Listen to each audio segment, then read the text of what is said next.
Well, the whole thing is it needs a system overhaul. The education system needs a overhauling from the basic. Some states have taken action. You know, let me give an example, Rivers State. They have gone back to the basic, where foundational issues are being taken care of. When I saw that report, I said, well, maybe the basic, the primary level, there's a problem there. And until you take care of the primary level, the writing and all that, that's where writing skills, reading and all that, it starts.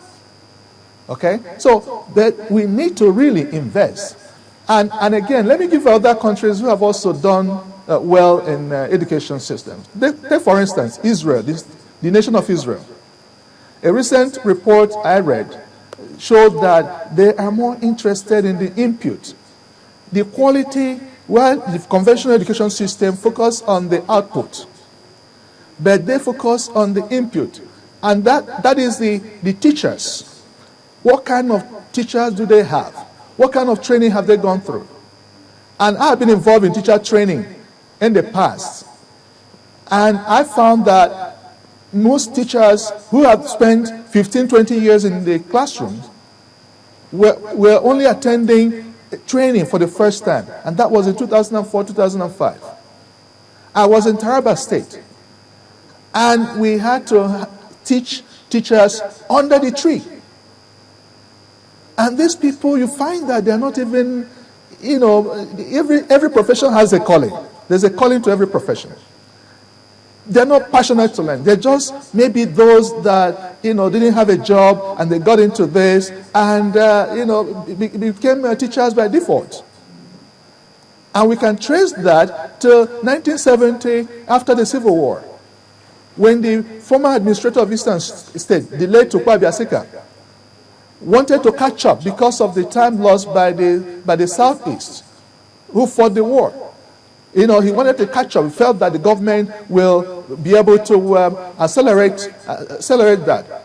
And then he took over mission schools. And then we have seen that act, which was followed by Lagos State and other states followed from there.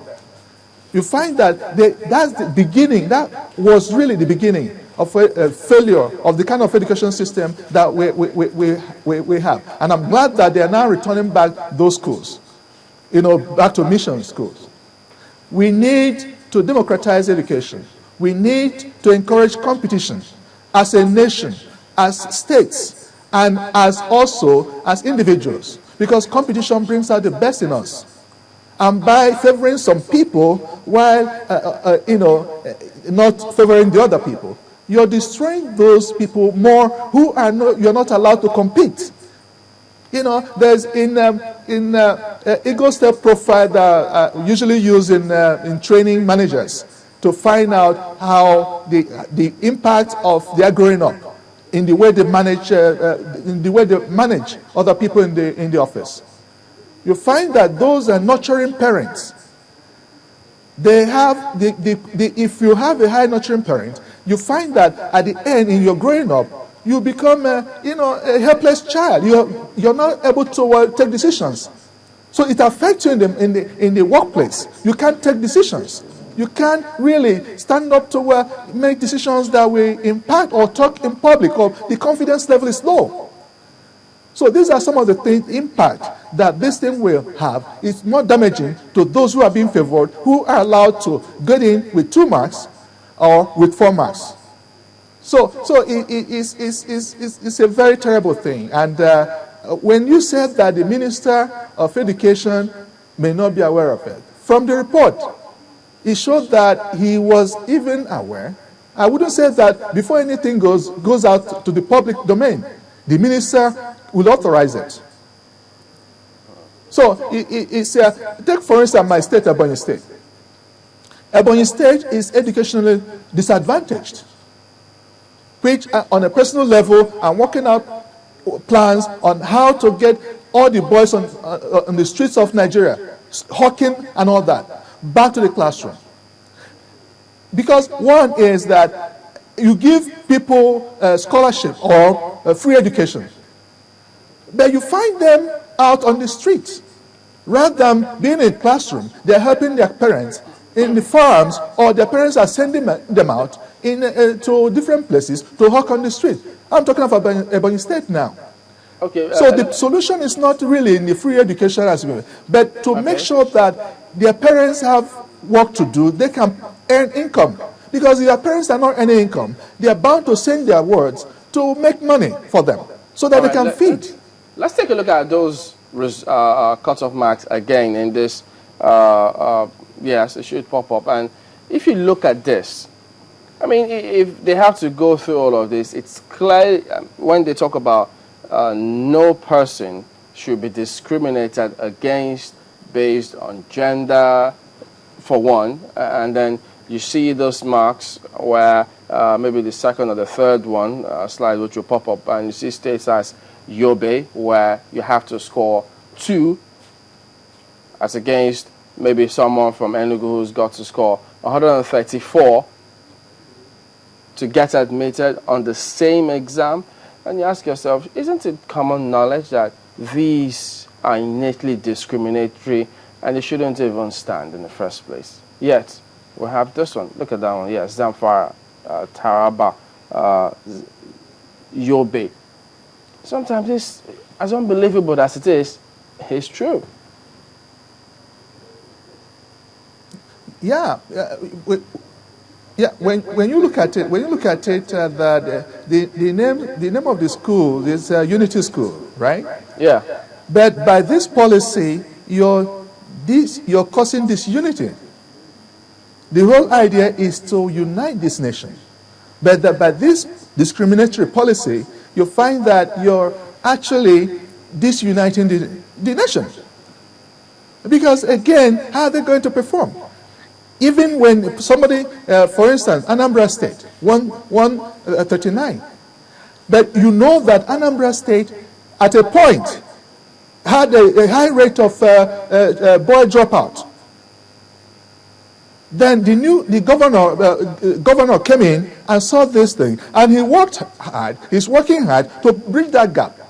And you say that somebody from Anambra State, who is also battling with, bridging the gap, the generation they have lost, uneducated people they have lost, educated people they have lost, that he should also have, will not have opportunity of getting in at, he's the highest. That means you don't want him to go to school. So what the state government will now say, okay, look, our destinies are now in our hands. So let us see what we can do. Forget the federal government. Let us see what we can do as a state to give our people education so we can catch up with the rest of the country. So this discriminatory policy is actually disuniting us than uniting us. That's what it has done. Mr. Nweze, there are those who believe that this could be termed affirmative action, as in we're trying to get those who are behind to catch up with those that have seemed to have gone ahead. So how do you react to that? Can this be an affirmative action? Would it help in any way? Of course. And, I mean, those people, if it is a minister, the minister should resign immediately. The minister should just resign because it's scandalous. And he has not come out in the open to say, okay, that we made a mistake, or we did not authorize this, that this leaked information leak, it was a recommendation and all that. But it was stated as if it's a policy and all that. All the people responsible for this should resign, either resign or be sacked. They should be sanctioned. Because it's not in the same, in this year and age. For speaking out loud, this is knowledge economy. We are 10 years into knowledge economy. And people are still giving this, they are dragging us forward. By this singular action, if we allow it, Nigeria will not join the rest of the nation, the rest of the countries, the rest of the nations into the knowledge economy. And Nigeria will be left behind. And you know the consequence. So these people, affirmative action, yes. Only recently, there was also the talk of cheating in some schools.